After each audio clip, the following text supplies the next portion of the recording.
We're good. All right. Hi again, everybody. Welcome back. Sanford Pentagon, Terry Vanderbeck with Sanford Health. We've got another special guest today. We're really excited to talk to Reid on camera. Reid Travis, if you haven't met him before or seen him around yet, we've had him here at the Sanford Sports Complex for a few weeks already, a few more weeks to go. Reid, pleasure to have you here in general, but especially today. Share some thoughts with some young athletes. Thanks for taking the time. No, thanks for having me. Yeah, you bet. All right, so let's just start. I told you off camera, we're going to leave the hardcore hoops talk later on. You and Shane can talk hoops. You guys can nerd out and break it down. That's not my role. I'm just a marketing guy. So we'll talk high-level stuff here. So obviously you've been a highly visible and highly successful basketball player for a long time, which sounds weird since you're only, 23 or 24 years old. But how did you get good at hoops? And when did you kind of become aware that, like, I am pretty good at this and people are starting to pay attention to me for it? Yeah, I'd say started young. I mean, I started playing when I was about 7, 8 years old. I had an older brother who's 3 years older than me. He played in college at Harvard, and I was just going to do whatever he wanted to do.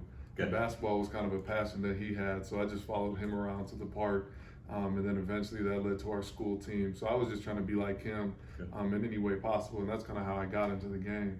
And I really didn't feel like I was that good or got that much notoriety, I'd say, until sophomore, junior year in high school. Really? I really had a few good tournaments, blew up, got my first scholarship offer from Creighton University. Sure. Coach McDermott. Yep. Go. That was my first offer. A lot of people don't know that as a sophomore. And that kind of opened my eyes to, wow, I think I can have a future in this. Okay. And then from there, I kind of just built that into a lot of schools giving me interest. Sure. But I'd really say like that sophomore year in high school is where I really broke out and felt like I could really have a successful future in it. And I already dropped the ball. Minneapolis guy, if you didn't know that, De La Salle High School, where I learned the other day you were a heck of a football player. Did not know that. Quarterback even.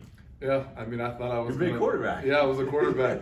I was a lot shorter back then, but I thought football was going to be my route for college, honestly. Yeah. I was a starting quarterback from sophomore year on.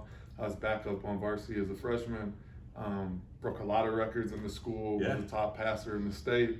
Was getting recruited pretty heavy for football, actually more than basketball early on. Really? But then I kind of shot up one summer. Yeah. Basketball skills started to develop a little more, and I got to see basically that my best success was going to be from basketball, not football.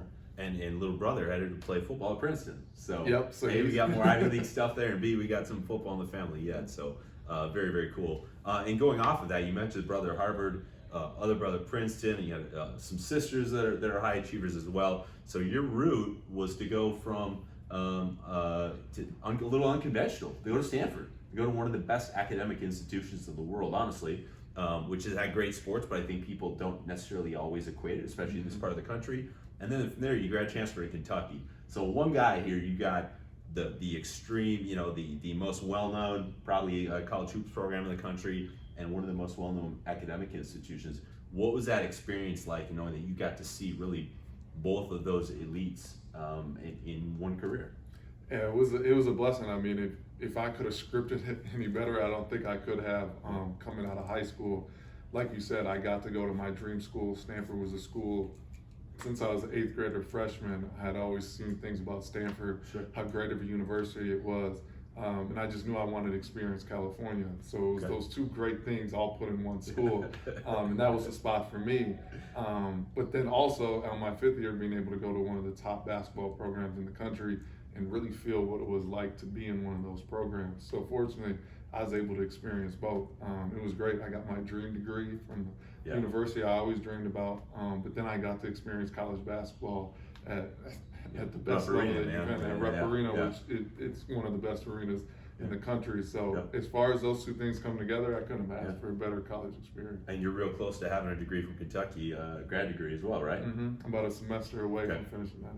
Very cool. Another good lesson for the kids there. You can. How'd you balance that though? Again, that's not to. The kids though, I think once they're identified at a young age, it becomes pretty easy to fall into, I'm going to be an NBA player. I'm going to go that route. Sure, I'm going to pick a school, but I'm going to pick it on basketball. You chose not to do that, and you followed through with it, got the degrees, and we're not talking, you're not knocks to PE majors, but you're not a PE major. You explained to me the other day your major, and it takes some explaining. How did you balance that, and where did that come from? I'd say my parents and my older brother were big into kind of pushing, you gotta pick a school on academics, and that has to be your main focus. I was a McDonald's All-American coming out of high school. A lot of kids in my class that year played 1 year in college, and then they were in the NBA. And I'm fortunate that I had the foresight to say, you know what, I'm gonna pick a school that's great academics, that's gonna set me up. Because unfortunately I dealt with some injuries. My path didn't go the same way as all of them. I didn't get selected in the draft. But after 4 years, I had a great degree to fall back on. And if basketball is done, I still have a lot going on in my life. Not to say that that couldn't have happened at another university, but I think that's just a prime example of I had all the reasons to pick a school straight off of basketball, but I went another route and really just focused on the academics, and I'm glad I did, because my situation is not uncommon. There's a lot of guys where that does happen. Where athletics stop one day, and that's kind of what you have to fall back on for the rest of your life. Using sports as an avenue to get where you want to be as a human being. You're coming off an odd abbreviated rookie season in the Bundesliga, the basketball version. For those wondering, we're not talking soccer, football here. What was that experience like? And what did you learn that you feel like now you're equipped with going forward in your career? Yeah, it was a great experience. I mean, never heard about German basketball before. Like most people in the States, you're kind of just... We just know Dirk Nowitzki, right? Exactly, you just know Dirk and not much else. You're kind of just fixated on the NBA, but I didn't know there was a whole another world of basketball out there. And it really opened my eyes to how competitive. There's very good professionals over there, very good leagues. And I think it just helped me mature. I mean, you're away from your family for 10 months. You're kind of on your own. You're just playing basketball, trying to find yourself in a new culture with a new language. And it really helped me mature for a year. And I like to pride myself on being a mature guy, but I feel like it really opened my eyes to just new experiences, new adventures. And I'm happy that I went that route and really challenged myself to go overseas for a year. Did you dig into the cultural stuff a little bit, just as a learning experience? Whether the language, the food, whatever, the lifestyle? I tried to. They're big into like the Christmas and winter markets. So I tried to do that a lot while I was over there. That was like the one thing that I said I'm going to culture myself into that. So I enjoyed that. The language, not too much. They see that you're an American, so they speak English to you right away. They like to practice it on you, basically. So I didn't get much time to work on my German, but I did enjoy kind of going to Christmas markets and experiencing that. Very cool. And so that brings us kind of today. You've been here, I think, with us in Sioux Falls for almost a month already, and I think you've got maybe another month or so going on. What brought you here, and what have you been working on in your time here so far? Yeah, big reason I came here was I've only heard things about it. My high school's played here every year. De La Salle High School, I wasn't fortunate enough to play here. We were playing at the Corn Palace when all that winter basketball stuff was going on while I was in high school. But I had called around, I was looking for facilities to work out in. Sanford was one that kept coming up.